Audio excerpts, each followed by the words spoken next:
Forma-se neste momento a Rede Nacional de Rádio e Televisão para o pronunciamento do presidente da República, Jair Bolsonaro. E daí? Lamento, quer que faça o quê? Eu sou Messias, mas não faço milagre.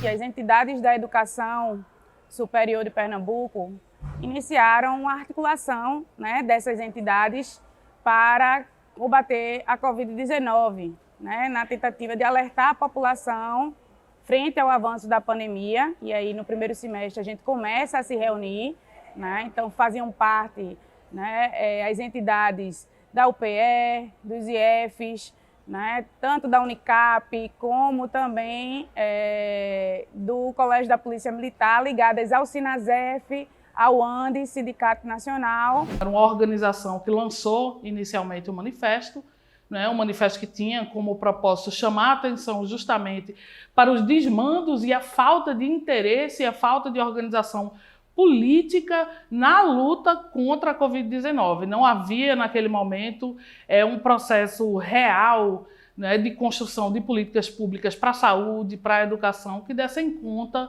justamente dos perigos que a gente estava enfrentando e do número de pessoas que vinham morrendo pela infecção por Covid-19, não só nas universidades, não só na cidade do Recife, mas no estado de Pernambuco como um todo e no Brasil. É importante a gente lembrar que a campanha Senhor da Morte, Fora Bolsonaro e todas essas menções que a Aduferp fez, ou fez isoladamente, ou conseguiu articular com o sindicato, ela vem de uma aprovação, de uma deliberação, na verdade, do nosso Sindicato Nacional. A Aduferp é uma seção sindical do Andes Sindicato Nacional. Justamente do Sindicato dos Docentes de Ensino Superior, que delibera sua campanha de lutas, suas estratégias em congressos, congressos nacionais. Então, o Fora Bolsonaro, a reação aos ataques do governo Bolsonaro, são deliberações extraídas em congresso da categoria. Todas essas ações que foram feitas e continuam sendo feitas, mas são ações de resistência diante dos ataques do governo Bolsonaro. Essa percepção de ser um governo de morte, de necropolítica, isso não é uma formulação nossa, isso está bastante claro, bastante evidente. O que se está destruindo, além da vida das pessoas, que já é suficientemente grave, está se destruindo a oportunidade de futuro para o nosso país. Está se destruindo a educação pública, está se destruindo o sistema de ensino, pesquisa e extensão das universidades federais. Então, quando a gente fala no Senhor da Morte, a gente está falando nisso, um governo de destruição.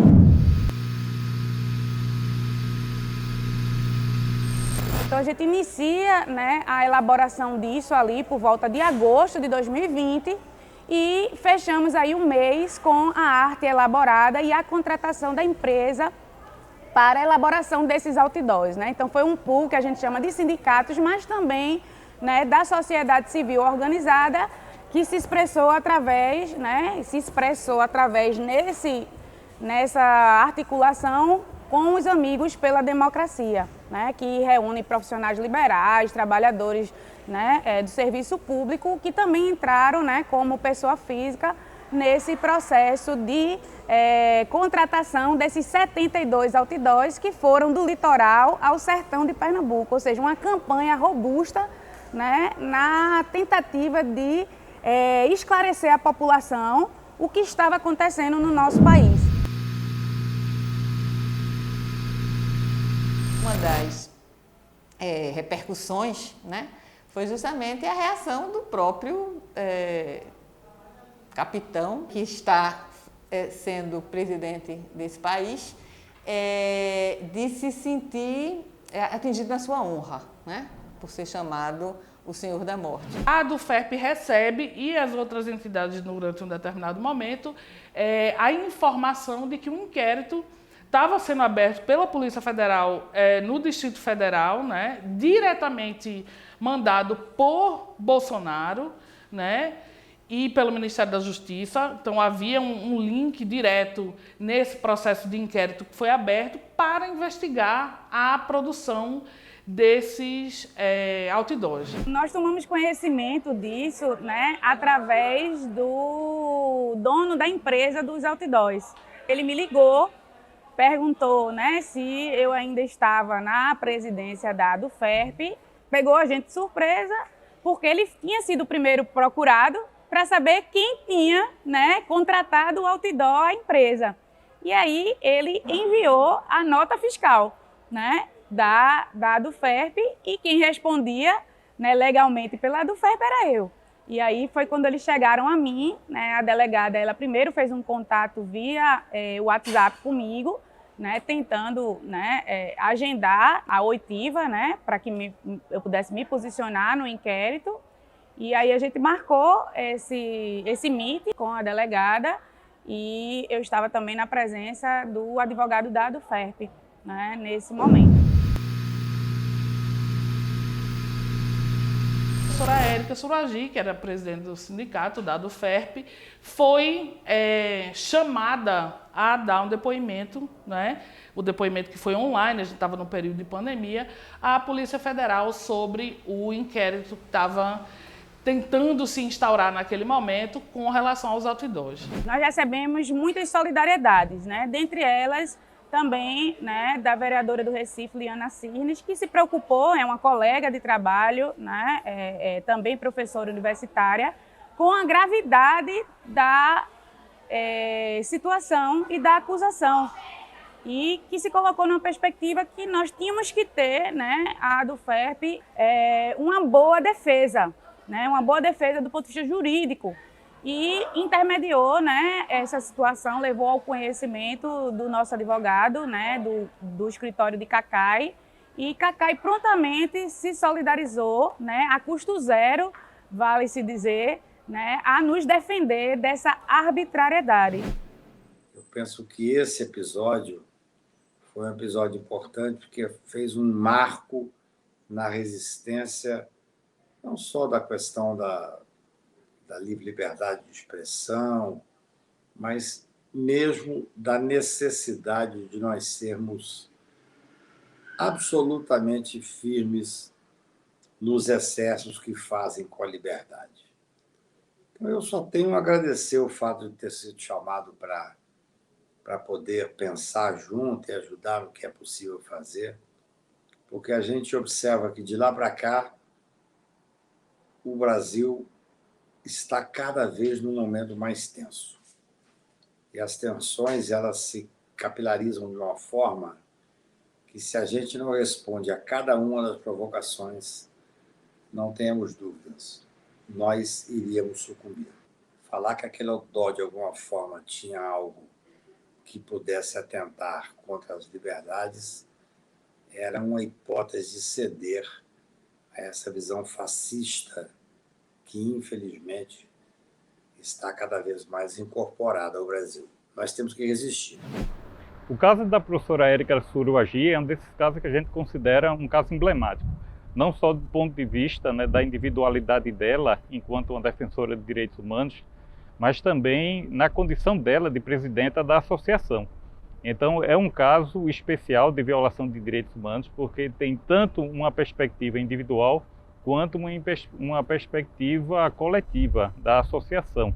É uma violação não só aos direitos dela, enquanto uma defensora, enquanto uma professora, enquanto uma presidenta da associação, mas também tem a ver diretamente com a própria liberdade de expressão desse corpo, né, de professores e professoras que estão ali representadas pela associação. Então, a primeira questão é que eu desejo transmitir a nossa completa solidariedade com a companheira Erika Zuruagui, mas também com o conjunto dos sindicalistas, dos militantes, defensores da democracia, defensores dos direitos da maioria que são perseguidos pelo governo ilegítimo de Jair Bolsonaro.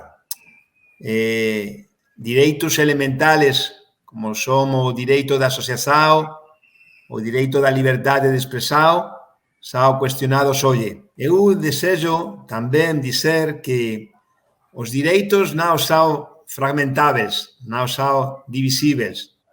O direito para a liberdade de expressão, o direito de associação, os direitos sindicais, políticos, democráticos, são atacados hoje nos distintos países do mundo. O caso da professora Erika Zuruagui, do ponto de vista político, do ponto de vista, inclusive, institucional, ele deve ser analisado na sua historicidade.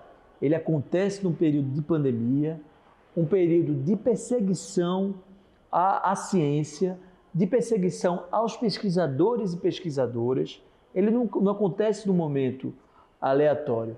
E acontece, né, justamente no momento sombrio da vida política no nosso país, onde, inclusive, os direitos humanos, e mais notadamente o direito de se expressar, ele está comprometido de forma sistematizada, de forma, inclusive, institucional e política. Afinal de contas, o que aconteceu com a professora Erika é uma forma de censura, é uma forma de perseguição efetiva. Tanto é que nós que fazemos parte, inclusive, da universidade, buscamos, junto com a professora Erika, mobilizar as comissões de direitos humanos da Câmara e do Senado e também da Assembleia Estadual, né, para que a gente pudesse criar um cordão, né, de proteção, uma rede de proteção em defesa da professora Erika e de outras professoras e professores, pesquisadoras e pesquisadores, né, que enfrentaram e ainda hoje enfrentam esse tipo de censura. A democracia, ela é o lugar da pluralidade. E o que nós estamos assistindo hoje, na perspectiva dos direitos humanos, é um desmonte de todas as políticas de direitos humanos. Essas políticas afirmativas, as políticas de direitos humanos, que elas são, na verdade, constitucionais, na prática atentam contra a dignidade humana. Destruir as políticas de direitos humanos é, na verdade, aumentar a violência do campo, é aumentar a violência contra o trabalhador, contra os defensores de direitos humanos. Eu acho que é interessante e até pedagógico pensar hoje, 2 anos depois, em todo o significado desse termo Senhor da Morte. Inclusive não só personalizando para a pessoa do presidente da República, mas de todo o seu staff, todo o seu governo, né? E mais do que o governo, de entidades, organizações, até pessoas físicas, indivíduos, que se acham autorizados por esse discurso de morte a repeti-lo. E justamente aí a gente vê configurado essa ideia de um governo que tem a morte como objetivo. Hoje nós temos aí uma marca de quase 700 mil mortos por Covid, né? E não é algo aleatório, né? É algo desse projeto, né? É a materialização desse projeto da morte do governo Bolsonaro. Destruir a universidade pública, destruir a educação pública tem sido um mote desse governo, né? E não bastando isso, autorizando as pessoas a matarem.